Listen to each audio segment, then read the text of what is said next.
کی توفیق عطا فرمائی ہے۔ گزشتہ جمعہ المبارک کے موقع پر آپ حضرات کے سامنے اہل بیت کی تعظیم، سادات کی تعظیم، بڑوں کی تعظیم کے حوالے سے مختصر سی گزارش بیان ہوئی تھی۔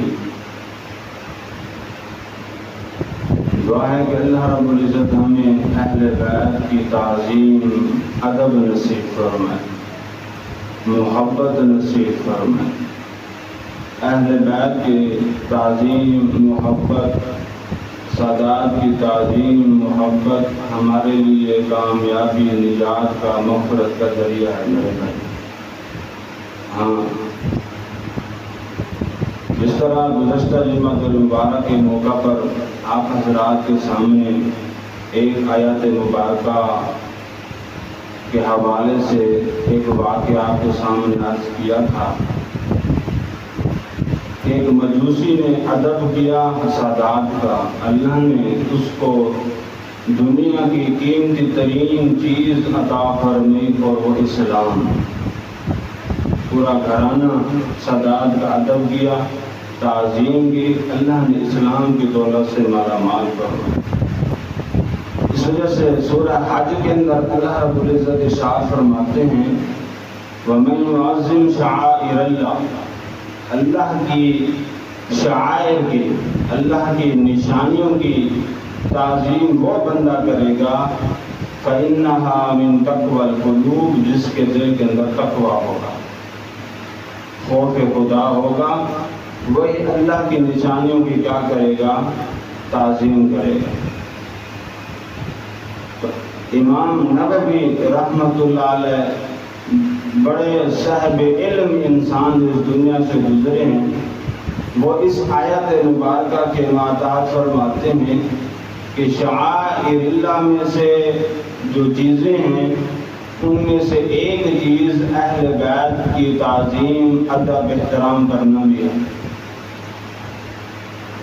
اس حوالے سے آپ کے سامنے آج پھر ایک دو واقعے آپ کے سامنے بیان کروں گا۔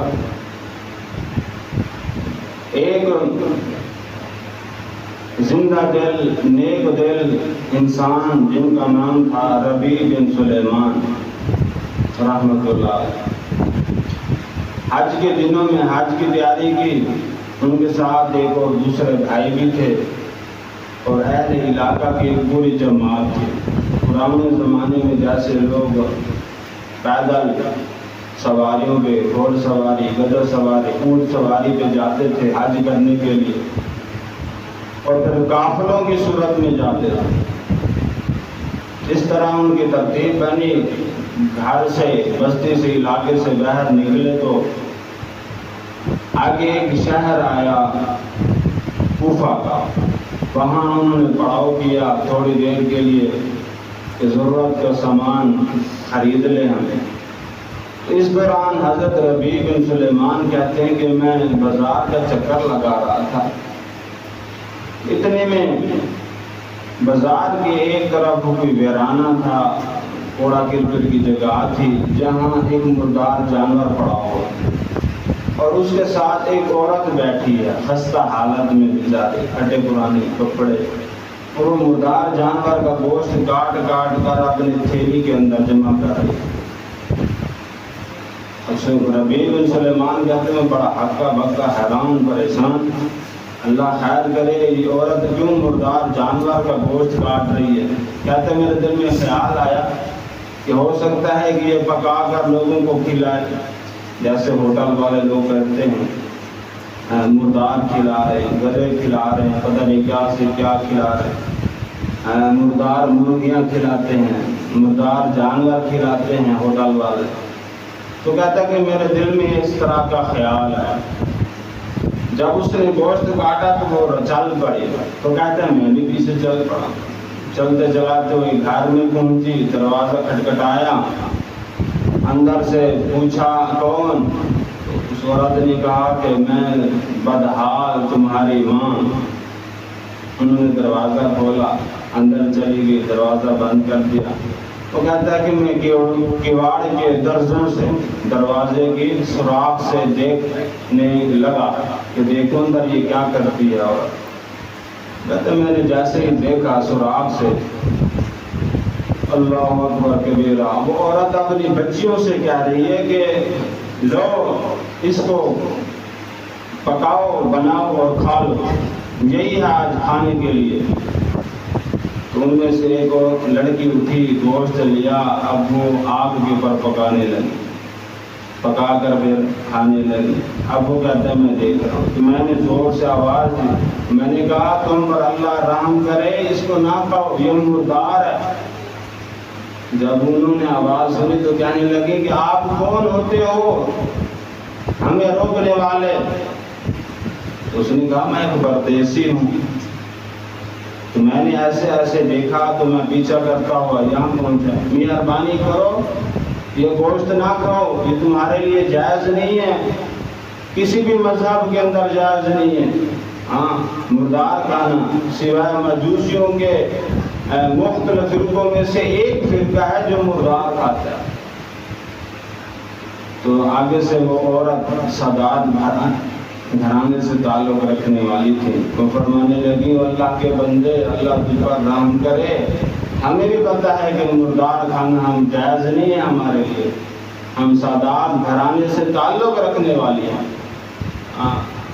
میری بچیوں کا والد فوت ہو گیا ہے، اس کی بڑی امیدیں تھیں، خواہشیں تھیں کہ میں اپنی بچیوں کا رشتہ شادی اچھے خاندان میں اچھے گھر میں کروں گا، لیکن اللہ نے اس کو اپنے پاس بلا لیا۔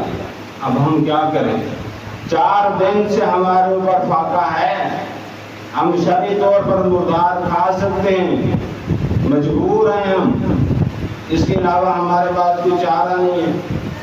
وہ بندہ کہتا ہے میری تو پاؤں سے زمین نکل گئی، بھاگا دوڑا گیا بازار میں نے اپنے بھائی کو ڈھونڈا، اس کو کہا کہ بھائی بات سن، میں تو حج کے لیے نہیں جا رہا، میں تو حج کے لیے۔ وہ بھائی کہہ رہا ہوا کھوٹی اٹھا کر اللہ اللہ کر، مہربانی کا، حج کے بڑے فضائل ہیں، قسمت والے لوگ بھی جاتے ہیں، اللہ نے تجھے توفیق دیا ہے، گھر سے نکل پڑا ہے، اللہ اگلے پچھلے سارے گناہوں کو معاف کر دیتا ہے، اللہ ایسے انسان کو بنا دیتا ہے پاک صاحب جیسے معصوم بچہ ماں کے پیٹ سے نکلتا ہے۔ اتنا بڑی فضیلت ہے حج کی، اور تو حج پہ نہیں جا رہا؟ اس نے کہا نہیں میں تو نہیں جا رہا۔ اس نے فضائل سنا، نے کہا بھائی بات کتنی لمبا نہ کر، میں نہیں جا رہا، بس بات ختم۔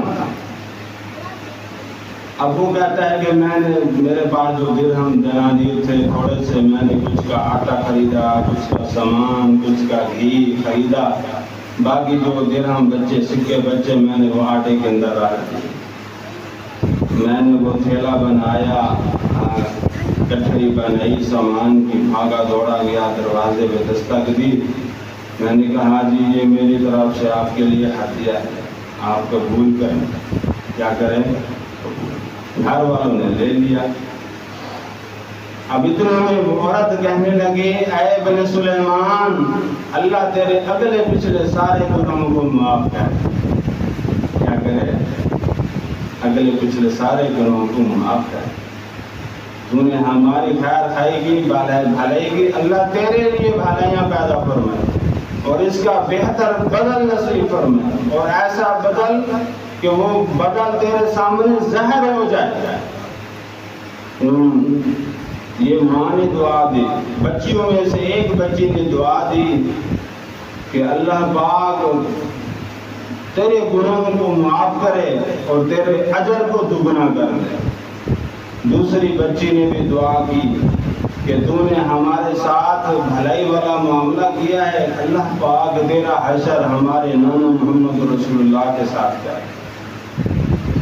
تیسری بچے نے بھی یہی دعا کی کہ اللہ تیرے گناہوں کو معاف کرے، اللہ تیرے اگلے پچھلے گناہوں کو معاف کرے، اللہ تجھے بہتر بدل نصیب فرمائے۔ چوتھی بچی نے بھی یہی دعا کی کہ اللہ تیرے احسان کا بدل نصیب فرمائے، تو نے ہمارے ساتھ احسان کیا، اللہ تجھے اس کا بہتر بدل نصیب فرمائے۔ وہ بات کہتا ہے رات گئی، بات گئی، میں سامان دے کر واپس پہنچا بازار کی طرف، شہر کی طرف۔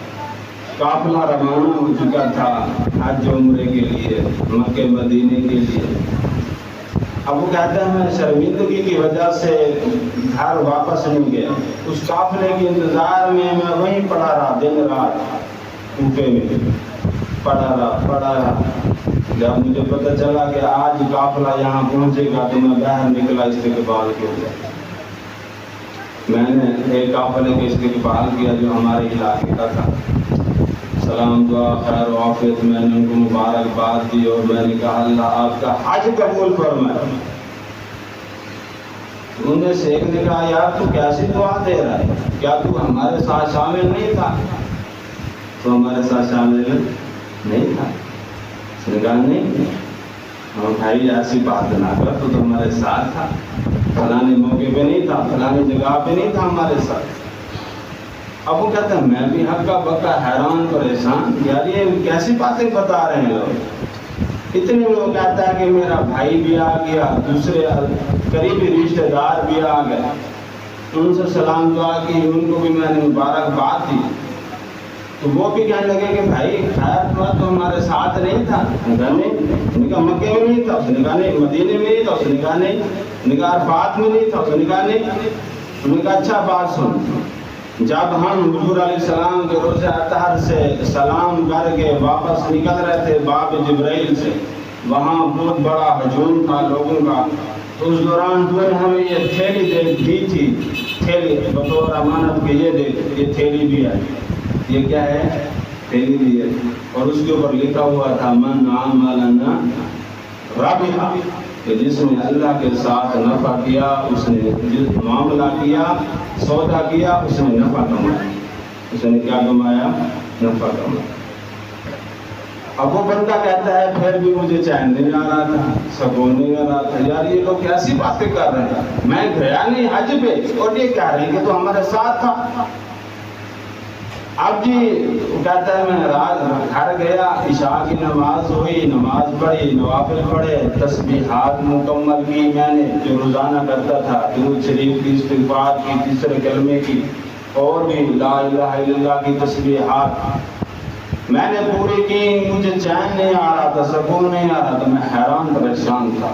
اسی حیرانی میں میری آنکھیں لگ گئی، پریشانی میں میں نے خواب دیکھا، خواب میں حضور علیہ السلام کی جا رہا تھا، میں نے حضور سے مصافحہ کیا اور حضور علیہ السلام کے ہاتھ چومے، حضور کے ہاتھ، والد ہو، والدہ ہو، کوئی صاحب علم بندہ ہو، استاد ہو، بزرگ ہو، اگر اس کی تعظیم کرنی بھی ہے تو میرے بھائی ہم ان کے ہاتھوں کا بوسہ لیں۔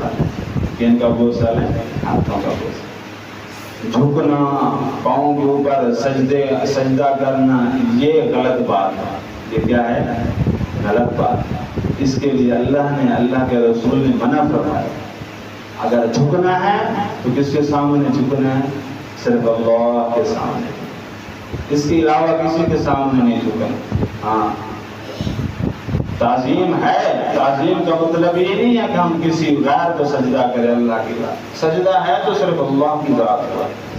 ہاں یہ اللہ پاک نے اپنے سامنے جھکنے کے لیے بنائی ہے پیشانی۔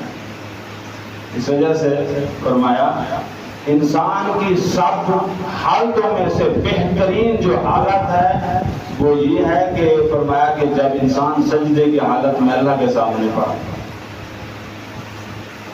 بہترین حالتوں میں سے انسان کی، ایمان والے تو اللہ کے سامنے جھکنا چاہیے۔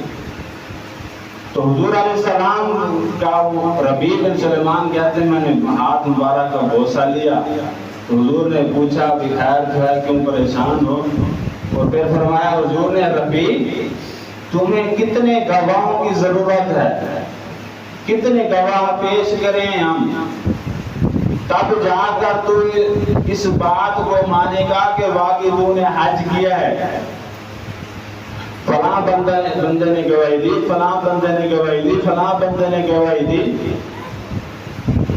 اصل مسئلہ یہ ہے کہ جس وقت تو نے میرے گھرانے میں سے سادات گھرانے سے تعلق رکھنے والی عورت اور اس کی بچیوں کے اوپر تو نے اپنے حج کے سفر کا خرچ تو نے ان کے اوپر جب خرچ کیا، درہم دنانیر سکے خرچ کیے، اللہ کو تمہاری یہ ادا اتنی پسند ہے، اتنی پسند ہے، اتنی پسند ہے کہ اللہ نے تیرے لیے ایک فرشتے کو مقرر کیا قیامت تک ہر سال حج کرتا رہے گا۔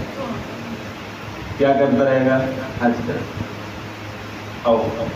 اب پتہ نہیں یہ کتنے 100 سال پرانا واقعہ ہے اور قیامت پتہ نہیں کتنا سال بعد آئے گا، اور ہر سال اس بندے کے نام کا حج ہوتا رہے گا۔ یہ کس نے بتایا؟ پیارے نبی پاک صلی اللہ علیہ وسلم۔ اور یہ کس چیز کے صلے میں ملا؟ فرمایا کہ اس نے سادات گھرانے کی تعظیم کی۔ سادات گھرانے کی کیا کی؟ تعظیم کی۔ تو میرے بھائی، اللہ رب العزت ارشاد فرماتے ہیں وَمَن يُعَظِّمْ شَعَائِرَ اللَّهِ، اللہ کے شعائر کی، اللہ کی نشانیوں کی تعظیم وہ کرے گا جس کے دل میں تقوی ہوگا اور خدا ہوگا۔ نماز، روزہ، زکوٰۃ یہ کیا ہے؟ یہ شعائر اللہ ہے۔ یہ کیا ہے؟ شعائر اللہ، اللہ کے شعائر، اللہ کے اوامر، اللہ کے احکامات، اللہ کی نشانیاں۔ تو امام نووی رحمۃ اللہ علیہ کیا فرماتے ہیں کہ اہل بیت کی تعظیم، سادات کی تعظیم بھی یہ شعائر اللہ میں سے۔ کس میں سے ہے؟ شعائر اللہ میں سے، اللہ کی نشانیوں میں سے۔ جس طرح نماز، روزہ، زکوٰۃ، حج، قرآن کی تعظیم ہمارے لیے لازمی ہے، اسی طرح اہل بیت کی تعظیم بھی ہمارے لیے کیا ہے؟ اس وجہ سے اللہ والوں نے فرمایا با ادب با نصیب، بے ادب بے نصیب۔ اللہ پاک ہمیں اہل بیت کی تعظیم نصیب فرمائے۔ سنتے اللہ تعالیٰ سبحان اللہ۔